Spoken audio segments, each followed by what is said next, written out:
Hello, everybody. Welcome into Sports by GSMC Podcast Network. Today is Wednesday, September 18th, and do I have a great show for you today? Today, we will be taking a look at baseball. It's been a heavy football week, as it will be for the next couple of weeks. But baseball, the regular season, is ending in just about 10 games for everyone. 11 or so games to go for a lot of contenders, and these races are heating up. We talked about the wild card last week. We'll dive right back into it this week, give you an update as it's gotten even closer, especially in the AL. We'll also talk about the award races. The NL MVP race is hot up for debate. Shohei Ohtani seemed like he was running away with it, but maybe Francisco Lindor can get his name into that conversation, as DH has never won before. Same thing in the AL. It seems cut and dry, but Bobby Witt, don't sleep on him. He is having an incredible season himself. Then, Adrian Wojnarowski retires from ESPN this morning. We'll talk about the fallout from that as far as the ESPN network goes and much more. But before we get into any of that, remember, if you would like to be an even bigger part of the show than you already are, all you need to do is go to gsmcpodcast.net. Or if you are on YouTube, you can use that super chat feature. If you do either of those two things, a message should pop up on the bottom of the screen for you, me, and everybody else around the world to see. If you do have a burning question about sports, anything at all that you would like to ask, go and throw that in the comments. Throw it in the chat. I will get to it as soon as I possibly can. I appreciate everybody so much for sticking around, talking some sports with me here on a beautiful Wednesday afternoon. But like I was saying, we're going to start off our show today in the MLB as the playoff push is on. The playoffs are right around the corner. Just about 10 games to go for every single MLB team left, and we are in the thick of it for a lot of it, especially in the AL wildcard race, where when we last checked in, the Tigers were right there in contention, kind of out of it, but not quite 100% out. Now we look, they are just a game and a half back of the Minnesota Twins for that last wild card spot. Right now, the Baltimore Orioles hold the top wild card spot, and we'll break down the Orioles in our second segment as big news has come out of Baltimore this morning as well. But the Kansas City Royals and the Minnesota Twins, after the All-Star break, have kind of held on to that wild card spot with like heavy fists. They haven't really been giving it away too much. But now we're looking at it. We have Baltimore up 2.5 games. They're kind of sliding a little bit. 3-7 in their last 10. The Royals, while they're not the hottest team, might even be able to pass them. The Twins, a game and a half behind the Royals, and behind the Twins, a game and a half back out of a wild card spot, are those Detroit Tigers. They've been one of the hottest teams in all of baseball over the last few weeks. 8-2 in their last 10, and there's been some discussion about what they would be looking like if they hadn't sold at the deadline. Now, obviously, they weren't in this spot at the deadline. If they hadn't sold at the deadline, it probably wouldn't have worked out the way that it is right now. But the fact of the matter is, it did work out the way that it is. And the Tigers, while they have an AL Cy Young candidate, while their bats are finally getting into it, I thought they'd have to wait till next season. They're right there, right on the fringe of a playoff spot with the fading Twins, the Royals, who have been up and down all season long. You take a look at this Tigers schedule as we get towards the end of the season. The Tigers are in the middle of a series with the Royals. So they've won the first 2 games. They get the Royals again tonight. Then they get the O's, the Rays, and the White Sox to end the season. Not the toughest schedule in the world. I know the O's are going to be tough, but they're kind of guaranteed a playoff spot. Now, they do need to win a couple games, but that's not a series that's a must-win for them. It's a series that is a must-win for the Tigers if they want to stay in it. But when we look at the Twins' schedule, they have to finish up against the division-leading Guardians. Then they get the Red Sox, the Marlins, and the Orioles. So this is really going to come down to which of these teams is playing better, because neither of these teams really have the toughest schedule down the stretch. And if we're looking at it right now, I think a key factor has to be health. Health is something that the Twins have really struggled with all season long. Obviously, you take a look at some of their biggest names for the Twins. Byron Buxton always struggles to stay healthy. This is a team that currently has a lot of big names on the IL. Max Kepler, Alex excuse me, Chris Paddock, Alex Kirlikov. These are guys that are very, very important to this Twins roster, and I just don't trust them. Royce Lewis has always had trouble staying healthy. I don't trust them to stay healthy to hold this run. I do think they're a better team than the Tigers simply because they bought at the deadline while the Tigers sold. But this is going to be a tight race, and the Twins really need to step it up if they want any chance of holding on to it. Because right now, the Tigers are coming back into this race with a vengeance. Outside of the Tigers, though, the Seattle Mariners are not completely out of it. We talked a lot about the Mariners earlier in the season while they were going through their collapse. The Mariners were up almost 10 games in their division over the Houston Astros. They've all but lost that division race already, currently sitting 5 games out of it. But if we take a look at the wild card, again, they've been really hot recently, 6-4 over their last 10. Their bats are going. Over the last month, in September, they have the best offense versus right-handing pitchers, which we take a look at what the Mariners had been doing. What has been their problem all season long? Offense. They couldn't get it going. Their pitching was phenomenal, arguably some of the best pitching in all of baseball. Now we take a look at their batting, the offensive side of things, and the numbers are starting to come up again. The Mariners are not dead in the water yet. Only 3 games back of that playoff spot. There is a real shot for them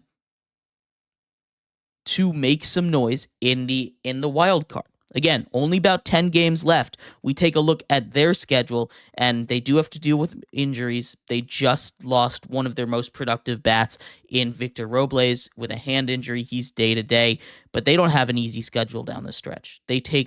They're finishing up a series with the Yankees, 2 games left. Then they get the Rangers, who, while they are struggling, are still coming off of a World Series, are still a team that could beat you on any given night. Then they get the Astros have been one of the hottest teams in baseball since June. And of course, they finished their season with the A's. So there's not a lot of super easy schedules down the stretch in baseball as far as the AL wildcard goes, but it's going to be a very tight race. No one is safe, not even the Orioles at the top if they keep on playing the way that they have been playing. It's not a good look for those O's. But outside of the wild card in the AL, as we do a little update on playoff percentages, no one has clinched yet. Everyone is still in play. The Yankees have expanded their lead in the AL East to 4 games. Like I said, the Orioles have started to fade just a little bit. They need to get excuse me. They need to get some of their swagger back. That's what they were saying in the media. They lost their drive. They lost some of their passion. It's a long season. It happens with a young team. The Orioles need to get it back before the playoffs begin. Otherwise, they're going to be in trouble. The Yankees have all but clinched that division. Similar story in the Central, as the Cleveland Guardians, who basically led from tape to tape in that division, kind of struggled for a second there. The Royals took over for one day before immediately falling back. The Cleveland Guardians are 5 games up. So unless they go on a massive losing streak, they've basically clinched. And the same can be said for the Houston Astros. That is where we sit right now in the AL as far as the playoff push goes. It's going to be a very interesting race to watch down the end, especially, like I said, in the wild card. We have the Orioles, the Royals, the Twins, the Tigers, and the Mariners, all very much within striking distance. Don't count out the Boston Red Sox either. The Red Sox, while they aren't the greatest team, while they haven't been the most consistent team, while they're sitting below 500, if they find a way to go on a tear, kind of like they did in the middle of the season, to really challenge for a playoff spot, they're not out of it either. But as it stands right now, and I will keep you updated as we get closer and closer to the MLB playoffs, The Tigers are a dangerous team, and I think they might end up getting that last spot in the wild card, which would be huge. Tigers have not made the playoffs in almost 10 years. I'm excited to see what happens. But let me know what you think is going to happen in the AL wild card around the rest of baseball in the AL. We're going to take a quick break here. When we come back, we're going to focus on the NL side of things. Equally as crazy as a battle for not just the third wild card, but also the second wild card and even this top wild card are in play for the NL conference. So stick around for that. We'll be right back here on Sports by GSMC Podcast Network.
Welcome back to Sports by GSMC Podcast Network. If you are just tuning in, we just finished going over the wildness that is the AL wild card.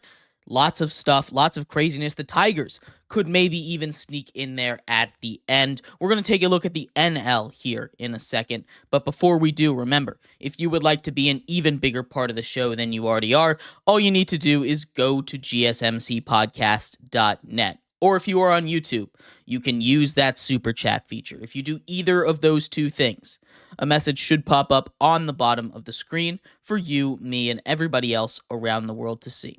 If you do have a burning question about sports, anything at all that you would like to ask, go ahead and throw that in the comments. Throw it in the chat. I will get to it as soon as I possibly can. I appreciate everybody so much for sticking around, talking some sports with me here on a beautiful Wednesday, September 18th. But like I was saying, in this segment, we are going to continue our baseball coverage today, getting a little bit more on the NL side of the MLB playoff push. We talked all about the AL. We talked all about how the race is looking over there. But the NL, wow, we thought that was going to be the crazier one, at least halfway through the season, with how many teams were kind of jumbled in there, being a little mediocre. We have our first. It's kind of calmed down a bit. In fact, it's calmed down so much that we have our first team to clinch a playoff spot, that being the Milwaukee Brewers. The Milwaukee Brewers are the first and only team in all of baseball to clinch a playoff spot. Currently on top of their division by 10.5 games, they have clinched that they don't, clinched a playoff spot, clinched their division even. Kind of crazy that that's the first one to clinch. Who would have thought it? But the Milwaukee Brewers have been really, really good. They're still in a battle at the top of their division for even that number one seed. So their season isn't over. But the Philadelphia Phillies have started to run away with that division. They've been running away with it for a while, but they've really, really started to pull ahead recently. They're up 8 games on the New York Mets, who are still surging despite losing Francisco Lindor last night. The Atlanta Braves, 10 games back, only 2 games back of the Mets, and we'll get to what that means later on in the segment here. But the Phillies have all but clinched a playoff spot. Right now, their magic number is 2. 10 games left or so. The Mets are only 8 games back, which is why the Brewers have clinched their division. And the Dodgers up 3.5 games on the Padres. They haven't clinched their division. They haven't clinched a playoff spot. Some wild stuff can happen in the NL still, and it's crazy to think that if any of the division leaders, the one that might not make it as a division winner is the Dodgers. The Dodgers, a team that seemed so much stronger than just about any other team, at least on paper. There's reports that Shohei Ohtani might even be back to pitch in the playoffs. He was warming up on the mound. That's not stuff we were expecting to see until next season at the earliest. It would be crazy to see him out there, especially for a playoff push. I'm sure he wants to. All reports are that he loves pitching. He misses pitching. Maybe he gets out there earlier than we thought he would. But as far as the wild card goes, that's been the one we've been keeping our eye on for a long time. Ever since the All-Star break, the two teams out of the West have really been the stories of the MLB. The Arizona Diamondbacks and the San Diego Padres have been some of the hottest teams in baseball for the last 2 months or so. San Diego has stamped a seal of authority over the NL recently, especially as they just continue to get healthier. They are a real threat in the playoffs as long as they clinch. Again, they haven't clinched yet. They're only 4.5 games in the playoffs. There's a chance that if they go on a little bit of a cold streak here, the Atlanta Braves, who are only 2 games out of a spot, 4.5 games back from that number 1 wild card, which currently belongs to those San Diego Padres, if they go on a little bit of a cold streak and the Mets, Diamondbacks, and Braves all kind of heat up a little bit, there's a real shot here that they could fall out. I would be shocked. I would be shocked if they did. But taking a look at where they sit, they aren't safe. If they make it, they could be a very dangerous team. The Mets have not only cemented themselves in a wild card spot, which they seem to be allergic to doing despite how good they've been playing, but they have even tied the Arizona Diamondbacks for that second wild card spot in the East. Or not the East, the National League. I apologize. The National League, while it's been a lot less jumbled, we've kind of seen some of the bottom feeders fall off. The San Francisco Giants were the most recent team to be eliminated in the MLB. It's seemingly set in the NL. Right now, the Braves are the only one that has a real shot of making the playoffs. They're 2 games back and fading quickly. They had a real lead early on in the season. They had a real lead even in the back half of the season in that wild card race, especially as they started to fall back from the Phillies due to injuries. But this is a team that I talked about injuries a lot. They were a team that has lost a Cy Young candidate, even though they currently have the Cy Young leader in Chris Sale in the Braves. This is a team that lost the reigning MVP. This is a team whose bats kind of took a step back, even without Acuna. Bats like Matt Olson weren't hitting at the same level that they were last year, although he has not had a bad season by any stretch of the imagination. We're looking at a team that has struggled a lot more than I and many others expected them to as this season continued.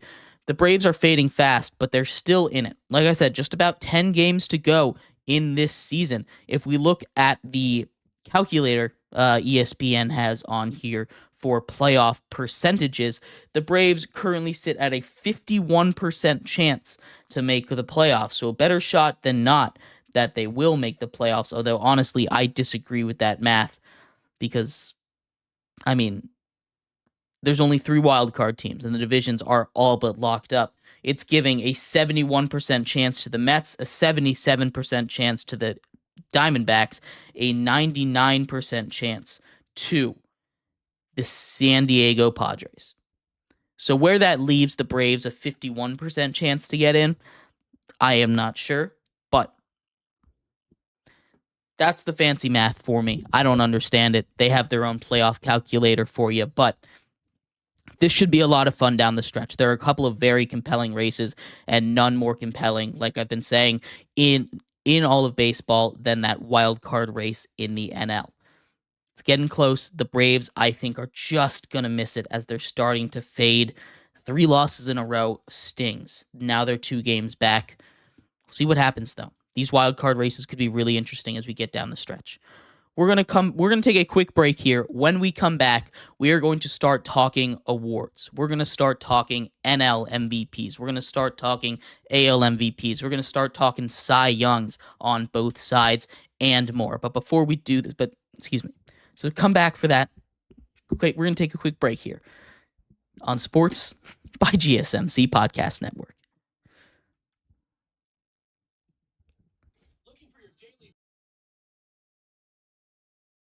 GSMC Sports Network is available on YouTube. Just search GSMC Sports Network. Get your fix of daily sports talk shows on YouTube. Absolutely free. NFL, college football, NBA, MLB, MMA, UFC, fantasy football, and so much more. GSMC Sports Network has shows running all day long, with new sports shows starting every 2 hours. Just like on your favorite cable sports channel, except GSMC Sports Network is absolutely free. Just search GSMC Sports Network on YouTube to catch one of your new favorite shows, like the GSMC College Football Podcast, Chip Shot Football Podcast, Hoops and Heels Women's Sports Podcast, GSMC Basketball Podcast, and so many more. Check it out for yourself. GSMC Sports Network, now available on YouTube absolutely free. Search GSMC Sports Network on YouTube.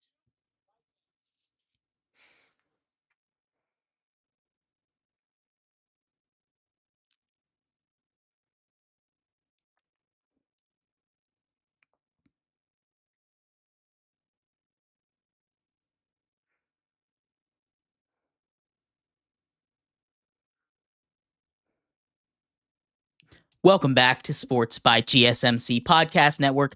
I'm your host, Jeremy Lapidus. If you are just tuning in, we just finished talking about the NL playoffs as baseball starts to wind down. Just about 10 games to go. We are quickly approaching the playoffs in the MLB. I cannot wait for October. It's going to be a lot of fun this year. It's been a much more wide open field than any other year I can think of. No team is really running away from it in baseball. But in this segment, we're going to take a quick look at the MVP odds for both the AL and the NL as, again, some of these races are starting to tighten up and some of them are very interesting. But before we do that, remember, if you would like to be an even bigger part of the show than you already are, all you need to do is go to gsmcpodcast.net. Or if you are on YouTube, you can use that super chat feature. If you do either of those two things, a message should pop up on the bottom of the screen for you, me, and everybody else around the world to see. If you do have a burning question about sports, anything at all that you would like to ask, just throw that in the chat. Throw it in the comments. I will get to it as soon as I possibly can.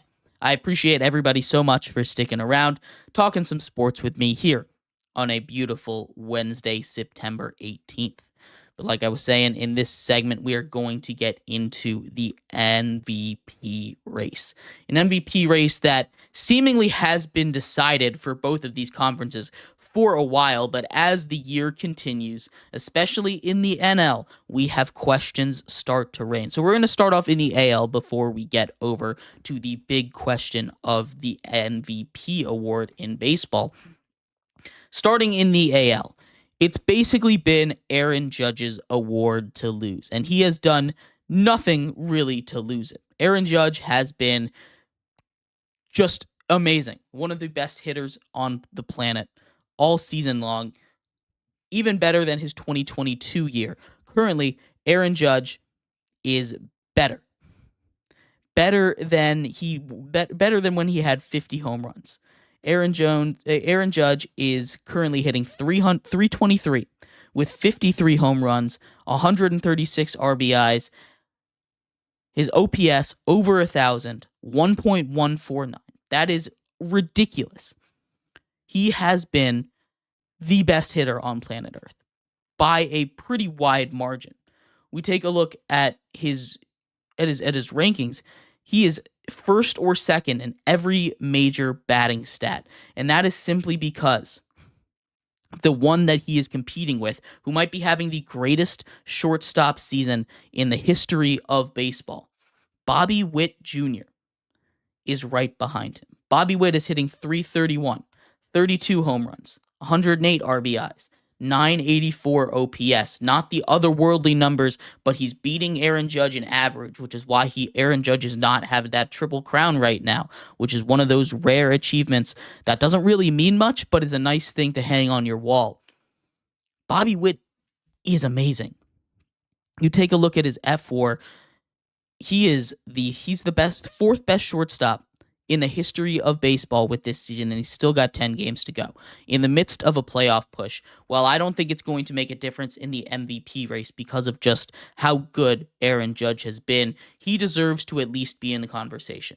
Aaron Judge should win the MVP, but Bobby Witt should steal a good amount of votes. It should not be unanimous. If it is unanimous, that's the big market bias there. That's the Yankees bias, and that is going to happen. That's just part of the game. That's part of what comes with playing in Kansas City, but Bobby Witt is amazing. Bobby Witt is going to win an MVP at some point, and if it's not this season, it's going to be in the very near future. He is a guy that absolutely deserves it, is one of the premier players in baseball, and hopefully his name can get out there more than it is in the public mind view. Bobby Witt is awesome. But in the NL, we have a more interesting race. The battle between Shohei Ohtani, extraordinary player, pitcher. He's not pitching this year, but going for the first ever 50-50 season. He's almost there. He's hit a 48-48. He just needs to hit a couple more home runs. He's got 50 steals already. The first ever 50-50 season is in grasp for Shohei Ohtani.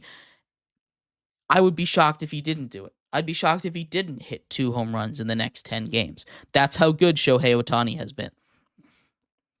Shohei Ohtani can be the first DH in the history of baseball, in the history of the NL, of course in the history of the NL, but in the history of baseball, to win the MVP. The NL hasn't had a DH for very long. That is a new rule, but still, history will be made if he's able to win it. Now, the reason that a DH has never won is not because he hasn't put up the power numbers to do it, it's not because he hasn't been that offensive weapon to do it, but it's because they don't have value in the field.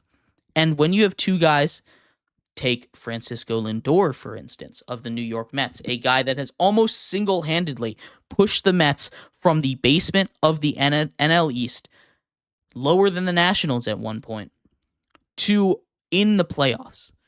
He has been incredible. Francisco Lindor is, again, having one of those seasons. He is going to go down as one of those great shortstops that just wasn't quite good enough to get that award recognition.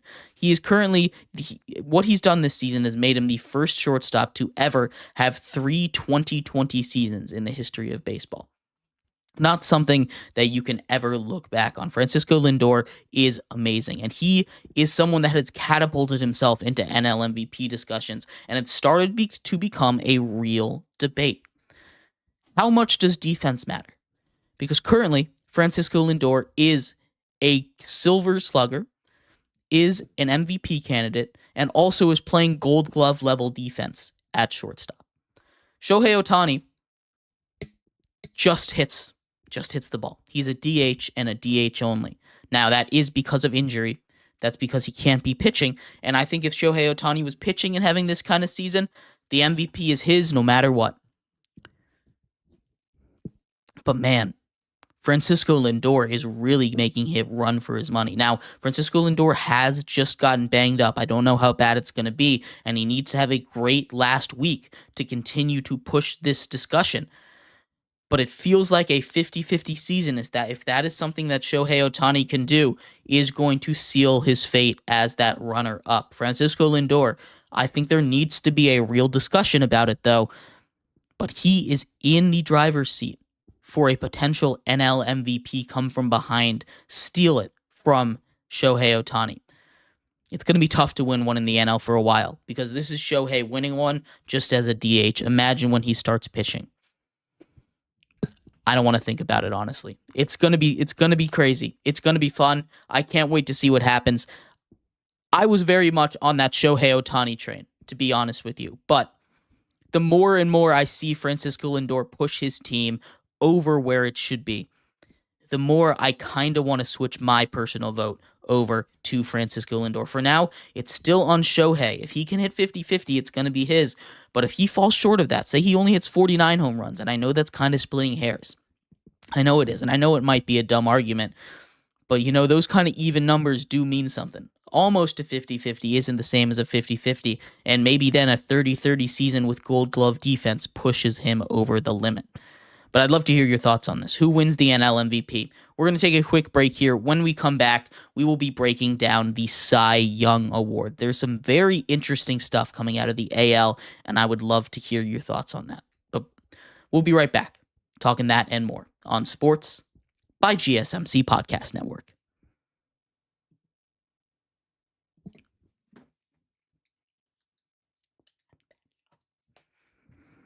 For the best and latest podcasts available anywhere, go to the podcast app on your cell phone and type in GSMC to access free content-rich podcasts on health and wellness, book reviews, sports, entertainment, relationships, social media,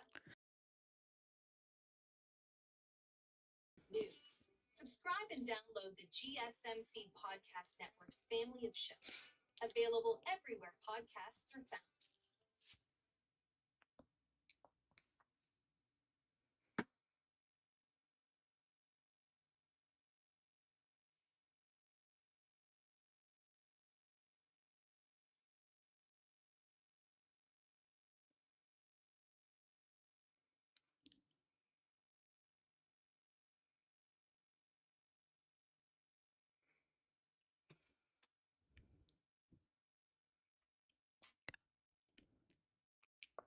Welcome back to Sports by GSMC Podcast Network. I'm your host, Jeremy Lapidus. If you were just tuning in, we just finished going over where the baseball currently stands on the AL and NL MVP race. In this segment, we're going to do the Cy Young. It's cut and dry in some, an interesting discussion in the other. But before we get into that, remember, if you would like to be an even bigger part of the show than you already are, all you need to do is go to gsmcpodcast.net. Or if you are on YouTube, you can use that super chat feature.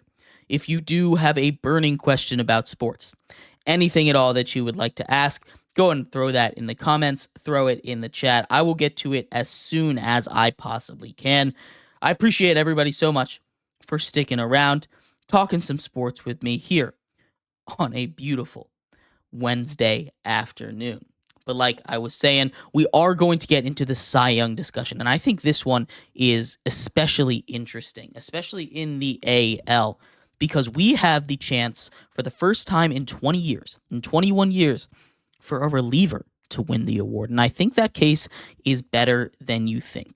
We've talked a lot all season long about the Tigers and their star young pitcher, Tariq Skubal, and how he is in charge of that AL Cy Young Award, how it's his award and there's really not another pitcher to get it.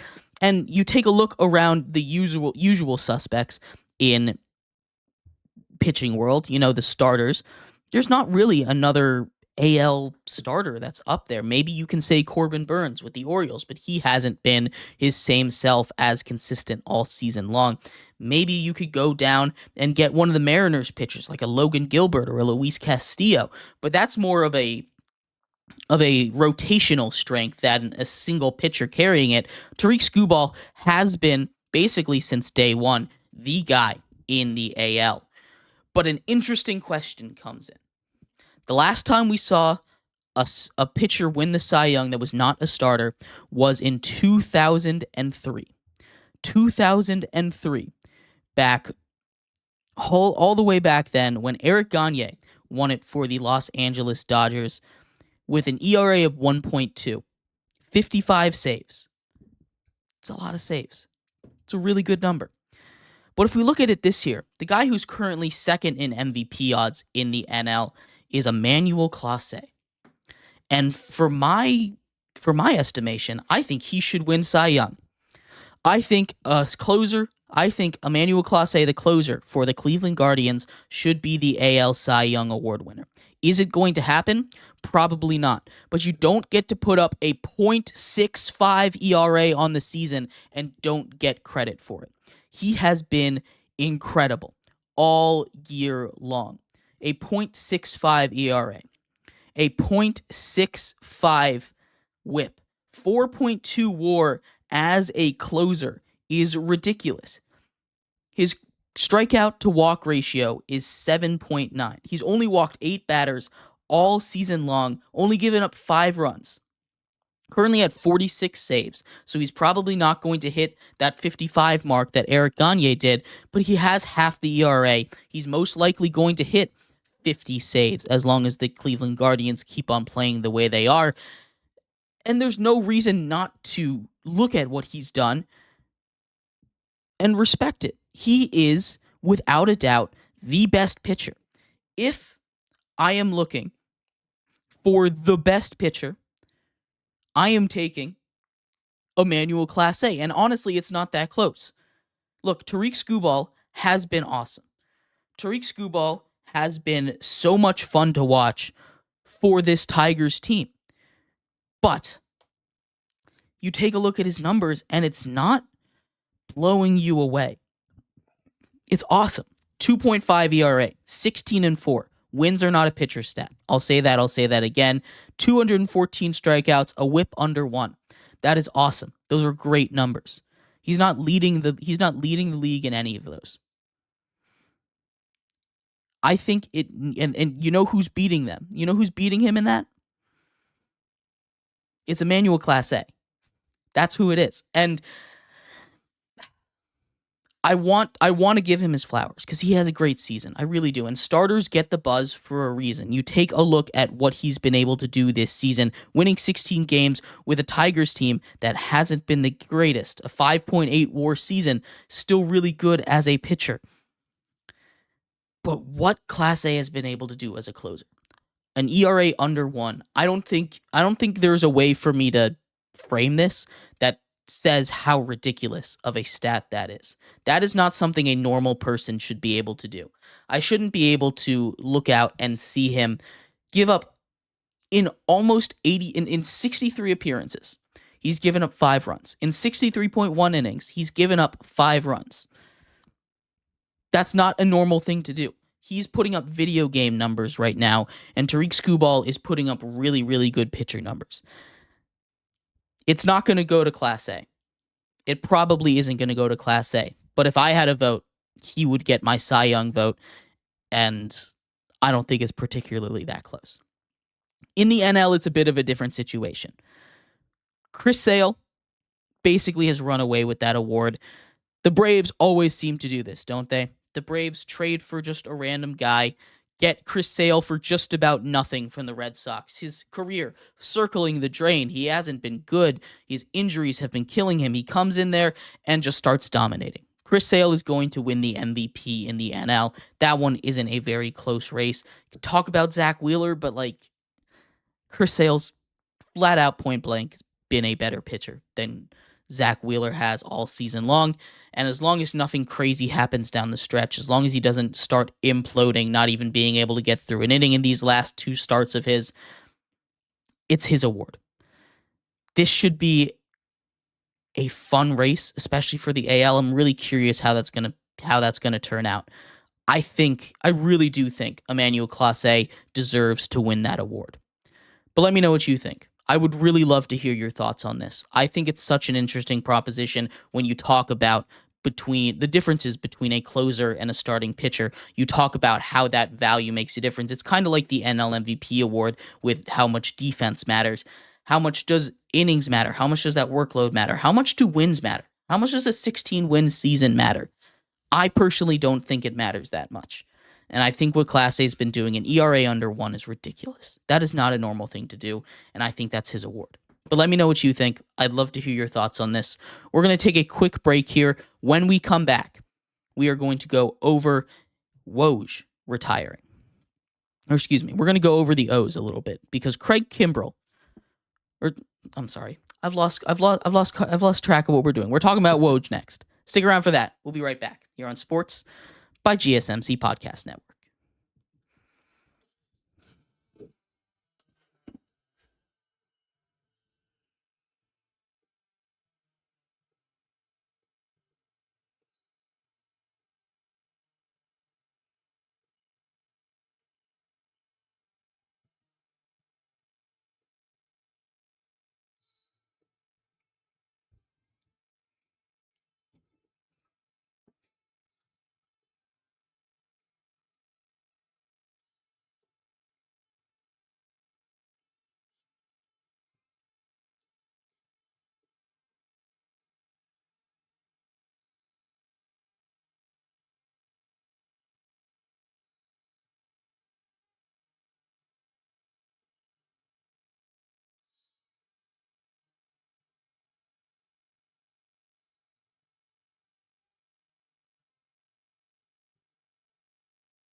Welcome back to Sports by GSMC Podcast Network.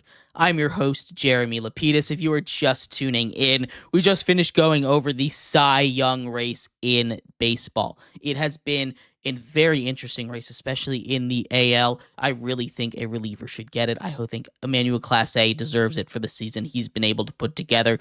But in this segment here, we are going to talk a little bit about behind the scenes of the sports media world. Woj. Adrian Wojnarowski, insider for ESPN, has officially retired from ESPN to go and be the GM for the basketball team of his alma mater, St. Bonaventure. This is a massive story. We'll talk about it in just a second. But before we do, remember, if you would like to be an even bigger part of the show than you already are, all you need to do is go to gsmcpodcast.net. Or if you are on YouTube, you can use that super chat feature. If you do either of those two things, a message should pop up on the bottom of the screen for you, me, and everybody else around the world to see.